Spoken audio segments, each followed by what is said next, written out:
এমন বিপদ মাঝে মাঝে হয় না, দেয়ালে পিঠ থেকে যায়, চোখে মুখে অন্ধকার, কি করব দিশা খুঁজে পাই না, এরকম হয় কখনো? হ্যাঁ, আপনাদের হয়? হয় না? তো জান্নাতে আছেন আপনারা। হয় হয় এরকম হয়েছে না যে দেয়ালে পিঠ থেকে গেছে, চোখে মুখে অন্ধকার, কই যাব, কি করব, বাঁচানোর কেউ না, এরকম হয়েছে কখনো আপনাদের? যদি হয় তাইলে এটার সলিউশন বলবো, না হইলে তো এগুলো বলে লাভ নেই। হয় হয় হয় বিশ্বনবী এরকম কঠিন বিপদে পড়েছেন জীবনের কিছু কিছু মুহূর্তে। ওই মুহূর্তে বিশ্বনবী স্পেশাল দুইটা দোয়া পড়তেন। এই দোয়াগুলো আপনাদেরকে জানিয়ে দেয়। বিশ্বনবী বলেন, কঠিনতম বিপদে যখন পড়বা, দেয়ালে পিঠ থেকে যায়, চোখে মুখে অন্ধকার, বাঁচার কোনো উপায় নাই, তখন পড়বা লা ইলাহা ইল্লা আনতা সুবহানাকা ইন্নী কুনতু মিনাল যালিমিন। আল্লাহ, তুমি ছাড়া কোনো ইলাহ নাই, তুমি পবিত্র, নিশ্চয় আমি জালিমদের অন্তর্ভুক্ত। সুবহানাল্লাহ বলেন।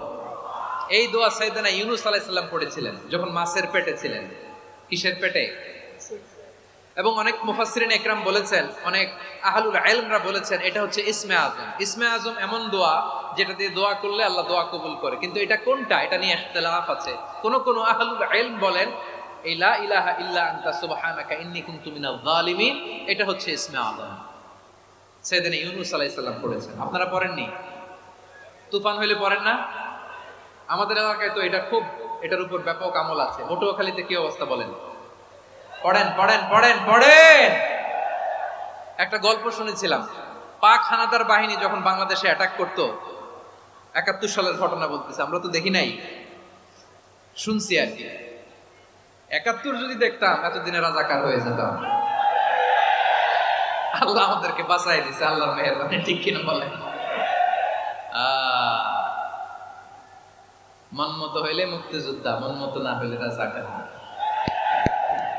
কত কিছু দেখলাম এই শাহবাগের বুকে। আল্লাহ, ৭১ সালে দেখি নাই, আমরা শুনেছি, পাক হানাদার বাহিনী জিজ্ঞেস করত মুসলিম না অমুসলিম চেক করার জন্য, বলতো কালেমা বল, কালেমা বাতাও। তো যারা কালেমা বলতে পারতো পাকিস্তানি বাহিনী নাকি ওদেরকে ছেড়ে দিত, শুনেছি। তো একজনকে, এক বাঙালিরে পেয়ে তার মাথার মধ্যে বন্দুকের নল ধরে বলতেছে, কালেমা বল সালে, কালেমা বাতা, কালেমা বল। তো ভয়ের চড়ে এই দোয়া পড়া শুরু করছে। ও পড়তেছে লা ইলাহা ইল্লা আনতা সুবহানাকা ইন্নী কুনতু মিনাল যালিমিন। পাকিস্তানি বলে সালে ये तो मुसीबत का কালেমা है। বাঙালি কয় হাম তো ভি মুসিবত মে হ্যায়। পাকিস্তানি বলে বেটা কোন দোয়া বললি, এটা তো মুসিবতের কালেমা। কয় আমিও তো মুসিবতে আছি, আমার মাথার মধ্যে বন্দুক ধরে তুমি আমারে কালেমা জিজ্ঞেস করো, এখন কোনটা কালিমা আর কোনটা কি দোয়া, আমার হুশ আছে নাকি? প্রিয় ভাইরা, আসলে এটা দুআউল মুসিবা, বিপদে পড়লে এ দোয়া পড়তে হয়। লা ইলাহা ইল্লা আনতা সুবহানাকা ইন্নী কুনতু মিনাল যালিমিন, এটা পড়বেন আপনারা। এই দোয়া পড়ে সাইয়েদনা ইউনূস আলাইহিস সালাম মাছের পেট থেকে রক্ষা পেয়েছিলেন। রক্ষা করেছিল কে? তুমি ইউনূস নবীরে যখন খাইলো মাছেতে গিলিয়া, ফেরেশতা পাঠাইয়া দিলে ইসমে আজম দিয়া। প্রাণে ছিল যাহার ভয়, সেথা পাইল আশ্রয়।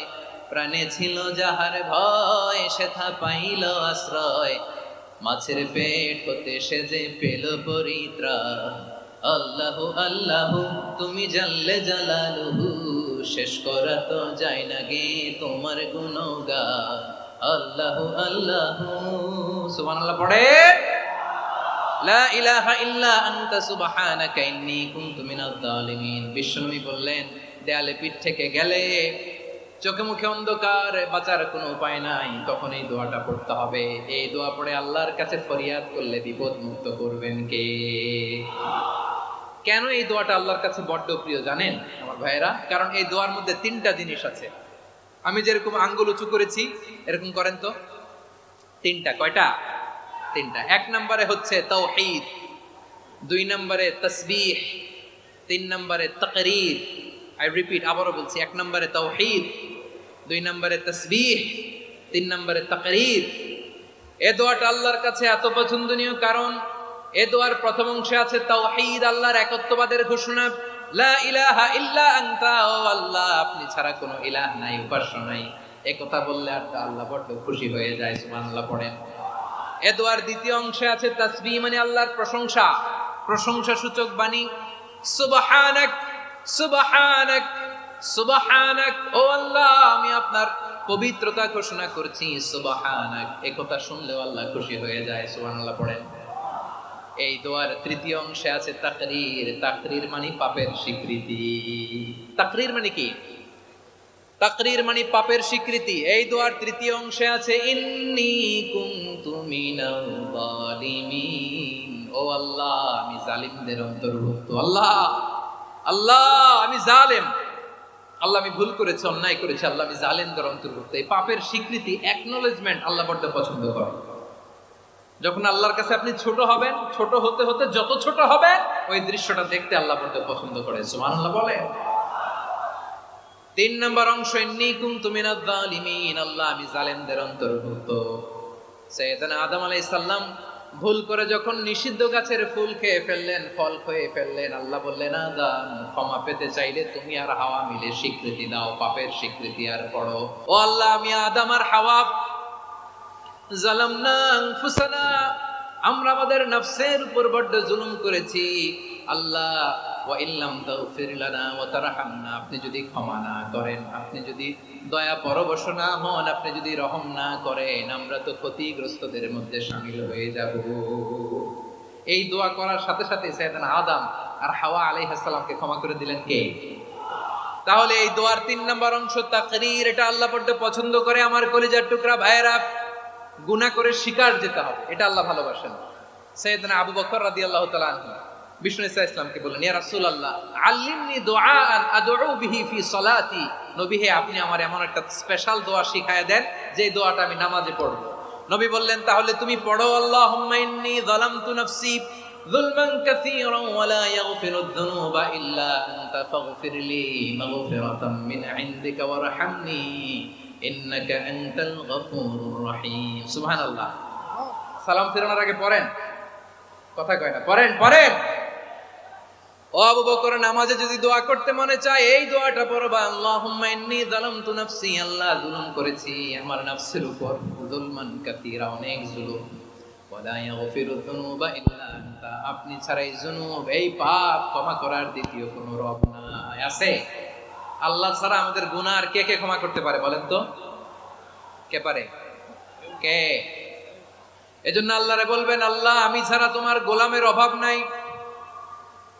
ও আমার রব, আমি ছাড়া এই জমিনের বুকে তোমার গোলামের অভাব নাই, কিন্তু তুমি ছাড়া তো আমার দ্বিতীয় কোনো রব নাই। পারবেন বলতে? পারবেন? চোখের পানি ছেড়ে আল্লাহরে বলবেন, আল্লাহ তুমি আমার রব, তুমি আমার সব। কি বলবেন? আল্লাহ আমারে রব। সবাই বলুন, আল্লাহ আমারে রব, দমে দমে তনু মনে তারি অনুভব, আল্লাহ আমারে রব। আল্লাহরে বলেন, আল্লাহ তুমি আমার রব, তুমি আমার সব। আল্লাহ আমি ছাড়া এই জমিনে তোমার গোলামের অভাব নাই, তুমি ছাড়া আমার দ্বিতীয় কোনো রব নাই। এ কথা বলে চোখের পানি ছেড়ে আল্লাহরে স্বীকৃতি দেন, আল্লাহ আমি পাপী, আল্লাহ জামিনে আমার চেয়ে বড় পাপী আর কেউ নাই। ওযু করে সিজদায় লুটিয়ে পড়ে চোখের পানি ছেড়ে আল্লাহরে পাপের স্বীকৃতি দেন, আল্লাহ এমন কোন জুলুম নাই, গুনাহ নাই আমি করি নাই, সগীরা কবিরা, জেনে না জেনে, ইচ্ছায় অনিচ্ছায়, শিরকি বেদাতি সব গুনাহ করেছি। আল্লাহ আকাশের নিচে জমিনের উপরে আমার চেয়ে বড় গুনাহগার আর কেউ নাই। চোখের পানি ছেড়ে আল্লাহরে বলেন, আল্লাহ আমি ছাড়া তোমার গোলামের অভাব নাই, তুমি ছাড়া আমার দ্বিতীয় কোনো রব নাই, তুমি ছাড়া তো কেউ আমার গুনাহ ক্ষমা করার নাই, তুমি আমার রব, তুমি আমার সব। বলতে পারবেন? এই তাকরীর আমার পটুয়াখালীর ভাইয়া, এই স্বীকৃতিটা দেখতে আল্লাহ বড় ভালোবাসে, কারণ আমরা সবাই গুনাহগার, আমরা সবাই কি? বিশ্বনবী বলেন, কুল্লুকুম খাত্তাউন, আ বনি আদম তোমরা সবাই পাপী। সবাই কি? সবাই পাপী। আমরা সবাই পাপী, আপন পাপের বাটখারা দিয়ে অন্যের পাপ মাপি। আমরা যে পাপী এটা ভাবতে মনে চায় না কারো, খালি অন্যের পাপ দেখি আমরা, এটা ভুল। ওর এই পাপ, ও পাপী, ও জালেম, ও জাহান্নামী, এরকম একটা টেন্ডেন্সি। আমার যে কি হালাত এটার খেয়াল নাই। খেয়াল করতে হবে যে আমি সবচেয়ে বড় পাপী, ঠিক কিনা বলেন? পাপ করি নাই এমন কেউ আছি? হ্যাঁ আছি। কেউ না জানলেও জানে কি আমার পাপের ঘটনা? পৃথিবী না জানুক আমি তো জানি, আমি কি পাপ করেছি হায়।